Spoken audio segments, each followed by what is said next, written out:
sampaikan itu adalah benar. Dan memang setelah kejadian itu, saya tambah sedikit, kejadian kedatangan VIP daripada Presiden terjadi tadi miskomunikasi tentang makanan yang telah disampaikan oleh rekan saya. Jadi ada rasa dendam daripada, dugaan kami ada rasa dendam daripada Mayor IGD Henry namanya kepada Kapten yang merupakan orang tua kandung dari Sahat Wira Sitorus. Dan setelah kejadian itu, setelah kedatangan daripada Presiden, ternyata anak daripada Kapten Ulman Sitorus ini baru selesai melakukan pendidikan dari Jakarta. Kira-kira berapa hari ya setelah kedatangan Presiden ditempatkan di situ? Kira-kira 2 bulan langsung ditempatkan di Dendo Galidi. Di tempat si Mayor. Di tempat si Mayor ini. Jadi setelah dia 4 hari di situ, dia sudah dipukuli sampai pecah-pecah mulutnya, ya betul ya. Dan sudah dilaporkan oleh korban ini kepada ayah dan ibunya. Tetapi karena bapaknya adalah seorang anggota militer, bahwa istilahnya pemukulan itu adalah hal yang wajar bagi tentara, akhirnya bapaknya mengatakan, yang notabene adalah Ulman Sitorus mengatakan, jangan cengeng. Akibat daripada pernyataan bapaknya kepada anaknya itu, akhirnya anaknya itu menahankan rasa sakit itu. Dan itu wajib diketahui oleh komandannya kan begitu. Dan mustahil tidak diketahui oleh komandannya. Dan kenapa dipukul? Kan kita sudah pikir kan begitu. Orang baru datang kok langsung dipukul sampai pecah-pecah. Itu bukan dalam suasana latihan loh. Itu di asrama ya, dipukuli. Dan sudah dilaporkan juga kepada orang tuanya. Mulai dari situ sampai terus di harmas dari latihan-latihan itu. Ya, di latihan-latihan itu seperti yang disampaikan oleh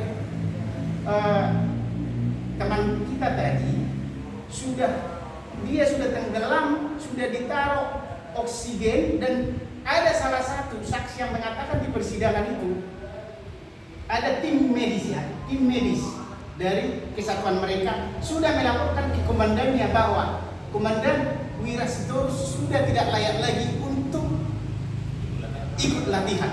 Udah disampaikan gitu, udah tidak apa-apa. Kata komandan, bagaimana itu? Terus datang tim medis ini mengatakan, kalau terjadi apa-apa dengan Wira Sitorus, saya tidak tanggung jawab. Karena dia kan bertanggung sebagai tim medis ya, yang harus melaporkan setiap kejadian-kejadian yang terjadi saat latihan ke komandannya. Tetapi dia itu sudah dilaporkan, tapi tidak berbuat apa-apa. Itu yang menjadi perhatian kita di sini. Berarti komandan ini telah membiarkan, bahkan dugaan kuat menyuruh daripada anggota kesatuan itu memukul dia atau memaksa dia untuk latihan supaya mati. Itu dugaan kami, dugaan kuat. Ya, karena sesuai dengan keterangan dia itu bahwa setiap 15 menit dia harus mengetahui atau memonitor setiap kejadian-kejadian yang ada pada saat pelatihan. Kalau setiap 15 menit, berarti kan dia tahu kejadian itu, bahkan dibiarkan, kan gitu loh.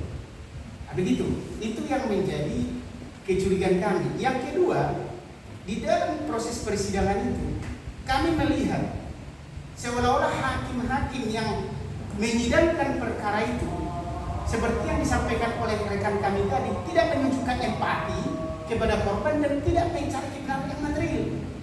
Masa pertanyaan seorang majelis hakim mengatakan, anakmu kau paksa nggak masuk tentara? Itu kan pertanyaan apa seperti itu? Tapi seharusnya kenapa terjadi kejadian itu? Apa yang menyebabkan? Siapa yang melakukan? Kan begitu. Bagaimana ikut sertanya kan harus begitu. Yang kedua, beliau itu mengatakan bahwa meninggalnya Wira Sitorus itu adalah musibah. Waduh. Dan itu yang membuat kita melayangkan surat kepada Panglima Mahkamah Agung, Auditor Militer, Bitkum untuk mengganti daripada hakim, karena kita melihat sudah tidak independen dan berpihak kepada. Siapa nama hakimnya, Bang? Itu hakim saya Iwayan ya, Suciwatu Komang itu ya, hakim saya. Nah, ada itu kita buat di situ ya. Di kota satu gitu. Dan Suciwat ya. Iya. Jadi saya melihat di peradilan militer ketika saksi 1 dan saksi 2 itu telah selesai memberikan keterangan. Kan orang itu kan dipanggil untuk memberikan keterangan. Dia dipanggil ke depan. Tetapi untuk apa dia dipanggil ke depan? Ketika saksi-saksi yang lain menerangkan sesuatu hal yang salah atau yang berbohong, mereka ini bisa menyangkal. Tetapi ketika beliau itu pada persidangan pertama mau menyangkal pada saat itu bahwa yang disampaikan oleh saksi itu bohong, hakim menyetop dan tidak menyetujui. Kan gitu, membatasi, bahkan tidak memberikan kesempatan. Tetapi setelah dilaporkan ke KY semalam ya, Komisi Judisial, kami laporkan perilaku hakim ini ke Komisi Judisial melalui Ibu In, kita buat surat semalam. Terus tadi setelah sidang tadi datang majelis hakimnya, oke silahkan kalau mau ditanggapi, kalau mau disanggal katanya. Apakah mereka tidak mengerti aturan pengadilan militer atau memang sengaja pada saat sidang pertama tidak memperbolehkan saksi utama itu saksi 1 dan 2 untuk menyangkal dan memberikan keterangan terhadap keterangan saksi berbohong begitu. Dan yang ketiga permintaan kita, seorang mayor yang sudah terdakwa dan diduga terlibat terhadap pembunuhan yang keji tetapi tidak ditahan dan hanya melenggak-lenggak begini. Jadi kita minta kepada Pengadilan Tinggi Militer 1 supaya memang dia harus ditahan. Alasannya kenapa? Kita punya alasan.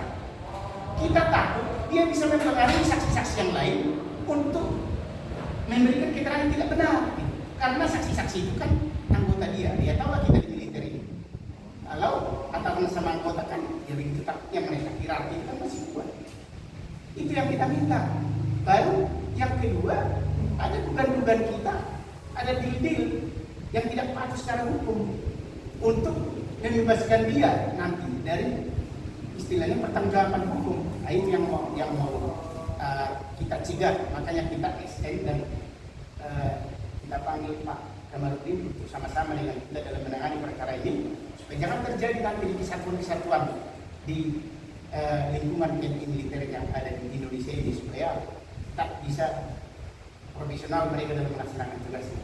Dan di sini juga pada saat itu Ketua Persipang Subata dan Siang Sidombo yang menjadi rekan kita yang empati terhadap peristiwa seperti ini, mereka juga ikut dan bersama Pak Rapat ya, Thomson Pak Rapat datang ke sana untuk memberikan semangat, dorongan, kontrol supaya peradilan itu bisa berjalan dengan baik.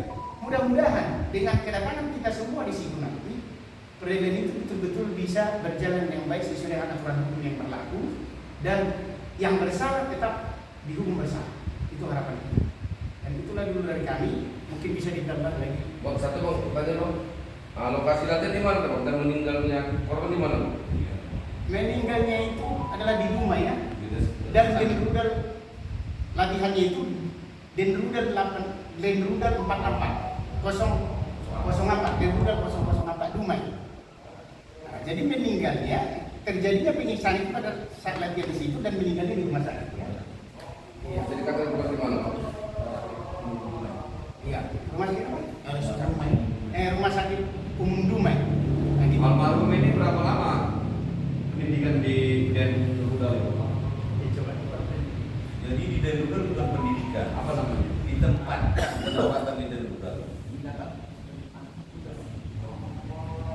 Penempatan dia setelah selesai pendidikan kejuruan dari Pusdik Arahan Karangploso, ditempatkan lagi Kesatuan Detasemen Arahan Rudal 004 Dumai. Pada saat itu komandannya Mayor. Pada saat itu komandannya Mayor Ahanut Gede Henry. Itulah yang